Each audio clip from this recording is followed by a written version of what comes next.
मुझे ये बताइए आपकी तालीम कितनी है? मेरी तालीम है फौद। और मैं समझा नहीं मोदी जी, खुद क्या? फौद माना फौद यानी के PhD। यार अच्छा, आपने ये खुद किया है और लोग कह रहे हैं कि ये भी जाली खुद है। नहीं नहीं नहीं, ये तो सरासर हम पर इल्जाम है। हमारी खुद तो 100% शुद्ध है, असली है।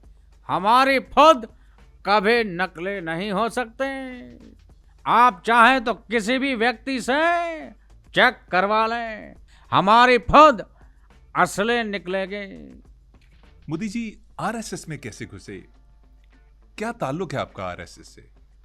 आरएसएस से हमारी चाहत इतनी पुरानी है। एक दफा हमने सोचा कि हम अपने बाजू पे आरएसएस का टैटू बनवाएं।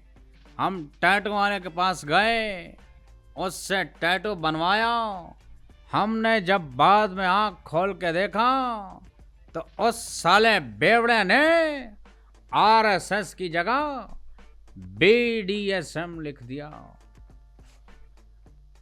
आपके बाजू के ऊपर BDSM लिखा हुआ है? हाँ, वो साला बेवड़ा बोला कि आरएसएस भी तो इंडिया के साथ BDSM कर रही है। अच्छा मोदी जी, जरा ये बताइएगा कि आपने चांद पर इसरो का एक मिशन भेजा, क्या जरूरत पड़ गई थी आपको? पहले जो मुल्क गए थे गलत गए थे, किसी और चांद पर गए थे, कुछ रिसर्च में कमी रह गई थी, क्या कर रहे हैं आप उधर? असल में भाई साहब, इसरो एक अनाथ बच्चा है। वो मेरे भावज का लड़का है। मेरे भावज ने इसरो का हाथ मेरे हाथ में दिया और कहा कि ओ मोदी, ये अब तुम्हारी जिम्मेवारी है, इसे अपने जैसा ना बनाना। लेकिन मैं ठहरा मोदी का मोदी। मेरे दुम 100 साल बाद भी टेढ़े के टेढ़े। अच्छा, जब इसरो 6 साल का हुआ ना भाई साहब, हमने इसरो की ट्रेनिंग शुरू कर दी। हमने आरएसएस के लौंडों के साथ उसे हिंदू, सिख, मुसलमान और पारसियों के इलाके में भेजा। उन इलाकों में इसरो से हमने धमकियां दिलवाई। अगर जिंदा रहना है तो मोदी जी कहना है, अब की बार मोदी सरकार। जो ना मानोगे तो होगा वार। भाई साहब, समय का पहिया चलता रहा। हम अपने कांडों में इतने बिजी थे कि पता ही नहीं चला कि कब इसरो ने मंगल ग्रह की दहलीज पे कदम रख दिया।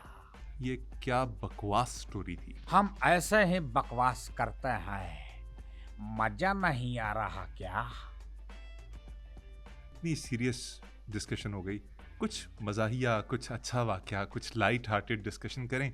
हाँ, क्यों नहीं, जरूर। मैं भी बोर हो रहा हूँ। बोर ना होइए, मुझे अपनी जिंदगी का कोई मजेदार सा वाकया सुनाइए। कोई दोस्तों की महफिल, कोई खुशगपियाँ, कोई इश्क माशूकी, कुछ ऐसा सुनाइए। भाई साहब, जवानी चीज ही ऐसी है कि इसमें इंसान के साथ किस्सा जुड़ ही जाता है।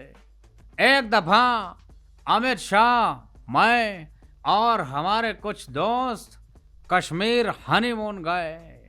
हनीमून, लड़के? हमारे साथ एक लड़का लड़की का जोड़ा था। वो हनीमून करने गए थे हमारे साथ ही। अच्छा, तो क्या हुआ उसमें?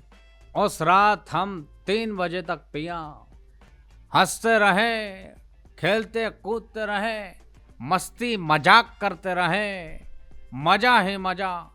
उसके बाद हम सो गए। जब मैंने सुबह उठकर देखा तो क्या देखता हूँ कि अमित शाह ने मेरे यहाँ पर मार्कर से 010 बना दिया। 010? हाँ, वो जरा मोटा सा करके लिख दिया। और उसने मेरी तस्वीर भी खींची। हंसी जाए, हंसी जाए। मैंने कहा कि ये तस्वीर डिलीट कर दें। उसने कहा नहीं, अब यही वजह है कि अमित शाह जो भी बात कहता है हमें मानना पड़ता है। आप ये कहना चाह रहे हैं कि इंडिया का वजीर आजम एक शख्स के हाथों ब्लैकमेल हो रहा है, जिसके पास उसकी एक तस्वीर है जिसमें चेहरे पे 010 लिखा हुआ है? वो शख्स नहीं है, तमीज से बात कीजिए, वो आपकी भाभी है। मुझे ये बताइए कि अभी पिछले दिनों में न्यूज़ में पढ़ा था कि आपने बकरी पाल ली है। बकरी क्यों?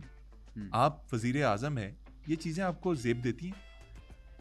असल में मैं जब से तन्हा हूँ, मुझे बकरी की आवश्यकता हो गई।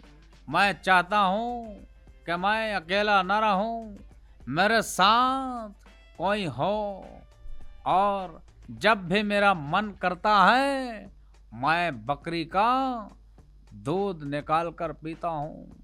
पता है कैसे? कैसे? देखने वालों को मैं सिखाना भी चाहता हूँ। यदि आपके पास बकरी है तो उसका दूध आप कैसे निकाल सकते हैं, ऐसे। यार, बकरी का दूध सारी दुनिया ऐसे निकालती है, आप ऐसे क्यों निकाल रहे हैं? अरे मेरी बकरी है, मेरी मर्जी, मैं चाहे जिस पोजीशन में उसका दूध निकालूं। तुम कौन होते हो मुझे बताने वाले? मजा नहीं आ रहा। मोदी जी, मजा वाकई नहीं आ रहा। बकरी क्यों पाली है, सही बताइए। मैं खुद एक बकरा हूँ। कहाँ से बकरे हैं यार, आप इंसान हैं।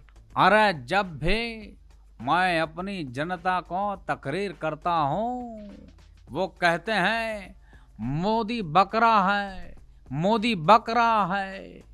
मोदी जी, पाकिस्तान के साथ इतनी नफरत क्यों है आपको? अरे मेरा बस चले तो मैं बर्बाद कर दूं, निस्तो कर दूं, नाबूद कर दूं। यार, तड़ियां लगाना तो सीख लें, निस्तो नाबूद कर दूं होता है। मेरे आपके लिए ये भी वार स्ट्रेटजी है कि मैं आपके इंटरनेट की केबल में गैस छोड़कर बटन दबाकर बूम कर दूंगा। इंटरनेट की केबल में गैस? वाह वाह, व्हाट अ स्ट्रेटजी सर जी। और क्या क्या प्लान है आपका पाकिस्तान के खिलाफ? मैं आपके ड्रामा इंडस्ट्री को बहुत नुकसान दूंगा।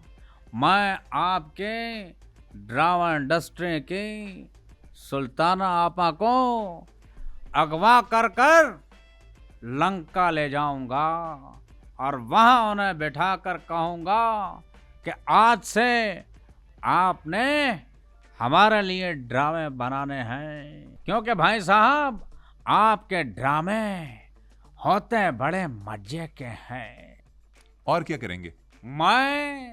मैं किसी रात अपने आरएसएस संगठन के दोस्तों के साथ आकर तुम्हारे देश का सारा पानी पी लूंगा।